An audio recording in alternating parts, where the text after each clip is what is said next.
If you're planning a trip to the Salt Lake area, Draper City Park should be on your list of places to take your pup. I had never taken Honey to this park before. This was our first time, but I was so impressed with how nicely kept it was and just all the different amenities that they had there and just the amount of like space and just like open fields of green grass that they had.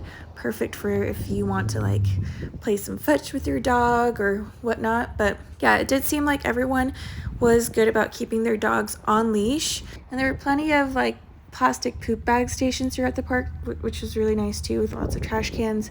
So very much like a nice place to take your dog on a walk, and not necessarily, I mean, it's not necessarily a dog park, but I will link in the description the Draper Dayland Dog Park, which is like an actual dog park specifically for dogs to go and play off leash and have like they even have like obstacle courses and stuff.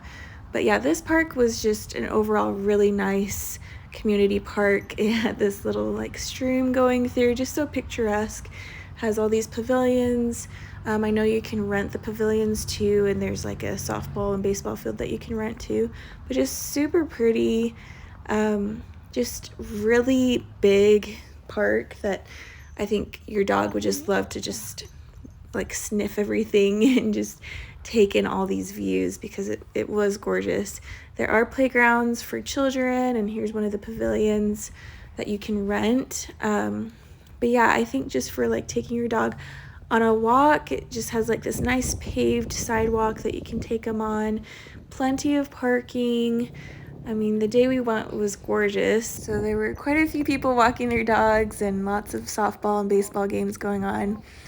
But yeah, it just has like these rolling hills with just like really nice large areas of grass for your dog to like sniff around in. Plenty of trees too. I mean, the whole walk obviously isn't shaded, but there are definitely parts of it that are nice and shaded. Like we saw people enjoying picnics under these trees. It's just nice to have these really mature trees that have some shade. But yeah, it's just a great place to take your dog to help them to kind of be socialized too, because there are so many like kids, and with the softball and baseball games going on too, just kind of desensitizing them to the different sights and sounds. I think it would be really good at this park. And it is a paved 0.6 mile path loop, but it just has these gorgeous views of the mountain that are just amazing. From every angle that you're on the path, you can see these mountains. We loved just walking through the grass on these hills.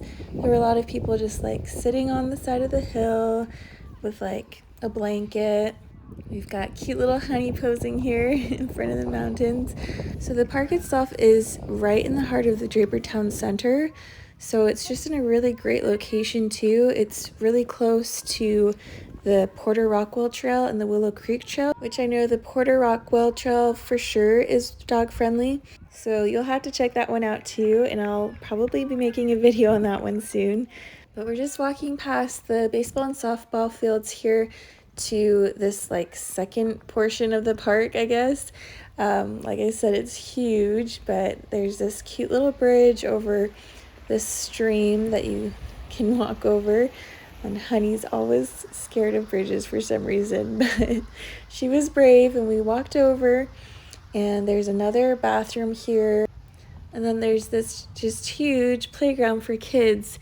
And I know this playground is specifically built for all ages and abilities, so it's really cool that it's an all-inclusive playground. But yeah, just walking back here past the restrooms and back over the bridge will show you another way to get to this same playground. So we're gonna go back the way we came from, back towards the baseball and softball fields to our right over there, and then over, and there's actually also the Draper Library right there, just past the softball fields, which is really nice. And I believe there's a school over there as well. Yeah, we're just gonna walk past all of that back over towards the mountains, and there, so like the path that you go back on, there's like a little area or a little entrance back into that park that we were just at. But yeah, just absolutely gorgeous views. Love the views of the mountains here. So on this other side that we're walking to, this part of the park, it has like this covered little building, and the city hosts like a ton of events here. I think back in December they had a Christmas market, and so that white building right there that's covered is where they usually host their different events. I know for like Cinco de Mayo they had an event. I can't remember all the events, but they always have some fun things. And I'm not exactly sure if they're all dog-friendly events, so you'd have to kind of look up and see whether your dog is allowed to come to any of those events. But yeah, it's always kind of fun to check out some community events. Yeah, and they have this nice memorial there at the park too. So hopefully this gives you a good idea for what Draper City Park has to offer you and your dog. If you'd like to see more pet-friendly content, be sure to hit the like and subscribe button. And thank you so much for watching.